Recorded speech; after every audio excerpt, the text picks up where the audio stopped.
তো আসলে আপনারা অনেক কিছু ধারণা পেয়েছেন, অভিজ্ঞতার আলোকে আমি একটা জিনিসই বলবো।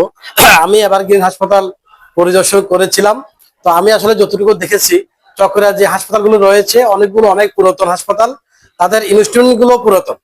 তো আসলে নতুন আঙ্গিকে আধুনিক মানের একটি হাসপাতাল ওনারা করেছেন।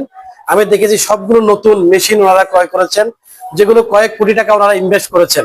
তো আসলে যেটা বলবো, রোগ নির্ণয়ের প্রথম ধাপ হলো যে বিশেষ করে মেশিনারি জিনিসগুলো।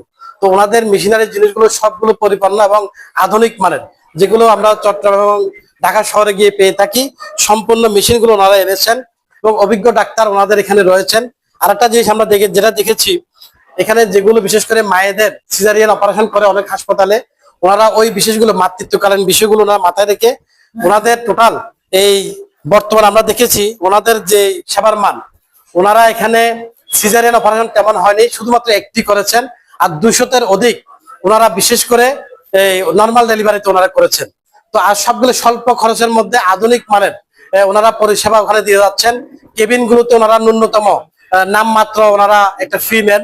তার মধ্যে সবসাথে বিশেষ একটা দিক যে চক্ষু বিশেষজ্ঞ ভালো ডক্টর এখানে রয়েছেন। তা আমি বলবো আজকে যারা মা বোনেরা এখানে আসছেন, যারা আসতে পারেননি, ওনাদেরকে আপনাদের মেসেজটা পৌঁছে দিবেন। চকরিয়া এভারগ্রিন হাসপাতালে স্বল্প মূল্যে আধুনিক মানের সেবাটা ওখানে ওনারা নিশ্চিত করেছেন। তো সব মিলে আমি আপনাদেরকে আবারও অনুরোধ করব চট্টগ্রাম চকরিয়া এভারগ্রিন হাসপাতালে সুচিকিৎসা গ্রহণ করার জন্য।